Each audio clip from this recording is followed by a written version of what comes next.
నమస్తే. సో తెలంగాణ ప్రభుత్వం వచ్చి 2 సంవత్సరాలు అవుతుంది. కాంగ్రెస్ హామీలన్నీ నెరవేర్చలేదు. సో మొత్తం ప్రజలంతా కూడా మోసం చేసిందని చెప్పి పెద్ద ఎత్తున బీజేపీ మహాధర్నాకు పూనుకుంది. 2 సంవత్సరాలు అయిపోయిందో ఈ ప్రజలకు ఎక్కడున్న గొంగడు అక్కడే ఉందని కూడా చెప్తున్న పరిస్థితులు అనమాట.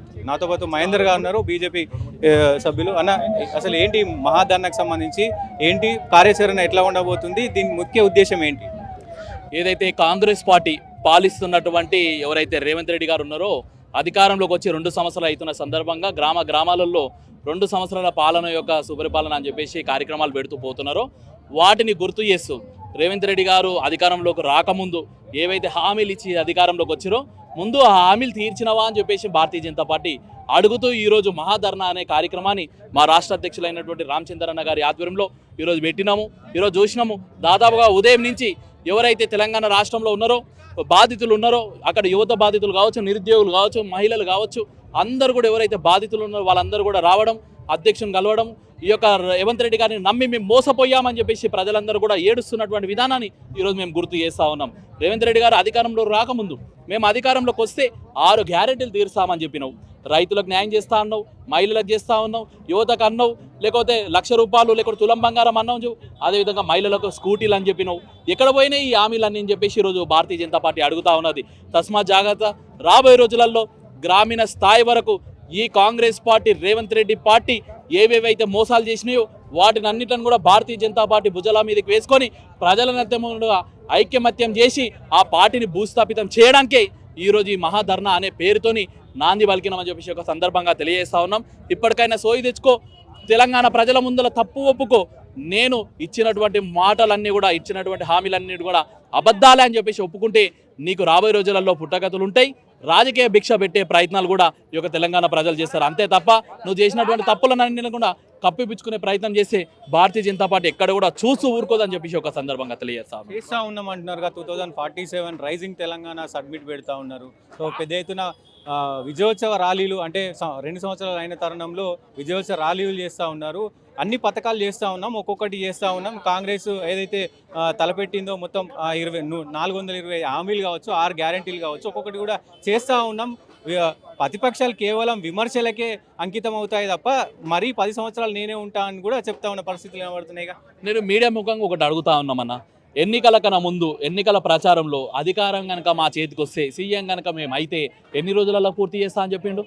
100 రోజులలో మేము ఇచ్చినటువంటి హామీలన్నీ కూడా తీర్చా అన్నటువంటి వ్యక్తివి ఆ రోజు నీకు సోయి లేదా? మరి ఆ రోజు ఏ ధైర్యంతో నువ్వు హామీ ఇచ్చినావు అని చెప్పేసి ఈరోజు భారతీయ జనతా పార్టీ అడుగుతా ఉన్నది.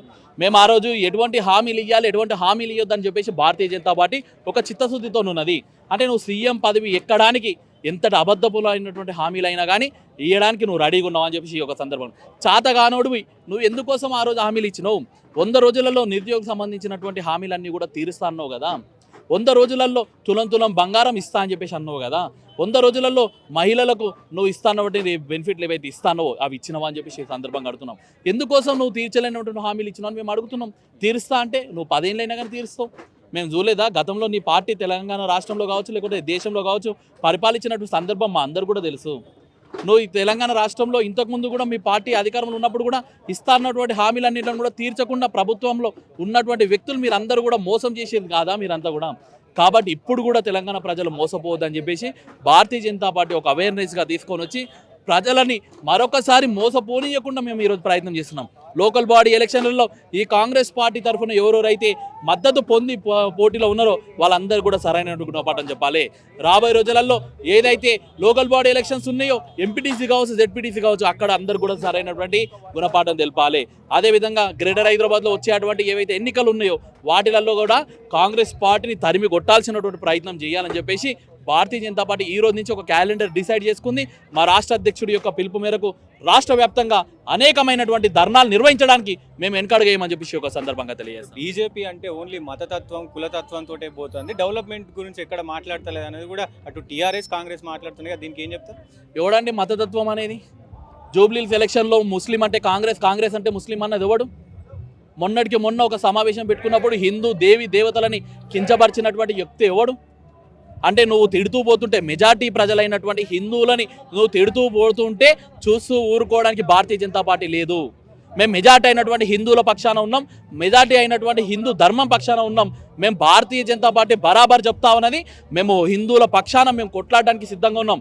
ఎట్ ఏ టైం భారతదేశంలో ఉన్నటువంటి అన్ని మతాలకు సమన్యాయం జరగాలని చెప్పేసి కూడా కోరుకుంటుంది భారతీయ జనతా పార్టీ. ఏం ముస్లింలకు త్రిబుల్ తలాక్ నుంచి ఉన్నటువంటి ఇబ్బందులని రూపుమాపింది భారతీయ జనతా పార్టీ కాదా? ఈరోజు అన్ని పథకాల్లోని భారతీయ జనతా పార్టీ అందరికీ సమానంగా ఇస్తుంది భారతీయ జనతా పార్టీ కాదా? నువ్వానా ఇంకా షాది ముబారక్ అని ఒకరికి, అదేవిధంగా కళ్యాణ్ లక్ష్మి అని ఒకరికి వ్యత్యాసం చూపిస్తున్నావు కదా. కానీ భారతీయ జనతా పార్టీ అందరికీ సమానమైనటువంటి పథకాలు ఇస్తున్నటువంటి పార్టీ ప్రపంచంలో ఏదైనా ఉందంటే అది కేవలం బీజేపీ మాత్రమే. కాబట్టి నువ్వు మతతత్వ పార్టీ, నువ్వు మతాన్ని అడ్డం పెట్టుకొని పెడుతున్నటువంటి నీ యొక్క గ్రాఫ్ తగ్గుతున్నటువంటి సందర్భంలో హిందువులను రెచ్చగొట్టడానికి, హిందువుల యొక్క నినాదాన్ని మీరు కించపరుస్తూ ప్రయత్నాలు చేస్తున్నటువంటి విధానాన్ని మేము గుర్తు చేస్తూ ఉన్నాం. ఆ రకంగా మా యొక్క ప్రయత్నాలు, మా యొక్క లెవెల్స్ ఎక్కడెక్కడ పోతాయంటే ఈ పార్టీ ఏదైతే తప్పులు చేస్తూ ప్రజలని మభ్యపెడుతూ ప్రజలను మోసం చేస్తూ ఉచిత హామీలు ఇస్తూ అబద్ధపు హామీలు ఇస్తూ ఎక్కడైతే వస్తుందో వాటిని అన్నింటిని కూడా ఎండగట్టే ప్రయత్నం భారతీయ జనతా పార్టీ చేస్తుందని చెప్పి ఇల్టు పాలసీ తీసుకొచ్చారు. ఇల్టు జీవోలో ఇంట్లో బీజేపీ కొంతమంది నాయకులకు కూడా హస్తం ఉంది అని వార్తలు వస్తున్నాయి. ఏం చెప్తారు? బీజేపీ పార్టీ రాష్ట్ర అధ్యక్షుడే ఒక డయాస్ మీద ఉండి ఇల్టుకు సంబంధించినటువంటి విషయాన్ని వ్యతిరేకిస్తున్నాం కదా. నువ్వు ఈరోజు దేశం మొత్తం కూడా ఫండింగ్ రైజ్ చేయడానికి ఈ యొక్క పథకాన్ని, పాలసీని నువ్వు ముందలేసుకుంటున్నావు అని చెప్పి జగమెరిగిన సత్యం ఉన్నది. రా, ప్రజల ముందరికి రా, నువ్వు ఏం హామీలు ఇస్తున్నావు, ఏం పథకాలు తీసుకొస్తున్నావు, ఏం పాలసీ తీసుకొస్తున్నావు, దాని యొక్క ఉద్దేశం ఏంది, దాని నుంచి ఎంతమంది బెనిఫిషియర్స్ ఉన్నారు అనే విషయాన్ని తెలియజేసే ప్రయత్నం చేయి. అంతేగాని లోపేక రూపంలాగా నువ్వు లోపల నా ఇష్టం వచ్చినట్టు చేస్తా అంటే ఎక్కడ కూడా ఎవరు కూడా ఊరుకునే పరిస్థితి లేదు. వారి యొక్క దేశంలో ఉన్నటువంటి యువరాజుకు దేశం మొత్తం నడిపించడానికి ఫండ్ రైజ్ చేయడంలో కార్యక్రమంలో భాగంగానే ఈ యొక్క పాలసీని తీసుకొని వచ్చారని చెప్పేసి భారతీయ జనతా పార్టీ ముఖ్యమైనటువంటి ప్రతిపాదన తీసుకొస్తుంది. ముఖ్యమైనటువంటి వాళ్ళ మీద అభంగం ఇస్తూ ఉన్నది. కాబట్టి దాన్ని నిరూపించుకునే ప్రయత్నం చేయి. దాని యొక్క బెనిఫిట్స్ ఏందని తెలంగాణ ప్రజలకు తెలియజేయి. అన్ని పార్టీలను పిలువు, అంత పెద్ద పాలసీని అన్ని పార్టీలను తీసుకొచ్చి కూర్చోబెట్టి ఒక వేదికపై తీసుకొచ్చి దానివల్ల ఇన్ని ఉపయోగాలు ఉన్నాయంటే అందరూ కూడా యాక్సెప్ట్ చేసే అవకాశం ఉంటుంది. అంతేగాని నువ్వు నీ పార్టీని, నీ యువరాజుని గద్దెనెక్కించే ప్రయత్నంలో భాగంగా ఈ పాలసీని తీసుకొస్తామంటే ఎక్కడ కూడా మేము చూసి ఊరుకోం.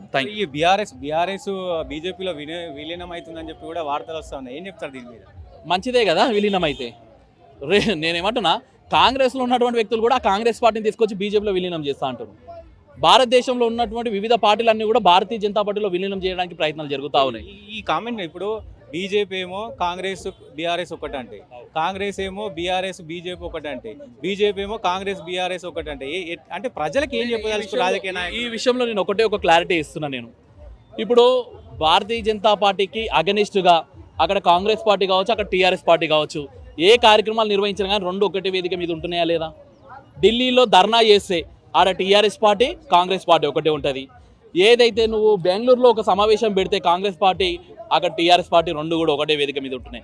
అంటే బీజేపీకి ఏది వ్యతిరేకంగా చేసినా కానీ రెండు పార్టీలు కామన్గా ఒకే వేదికను పంచుకుంటా ఉన్నాయి. అది రెండు పార్టీలు, అక్కడ కాంగ్రెస్ పార్టీ, ఇక్కడ బీఆర్ఎస్ పార్టీ.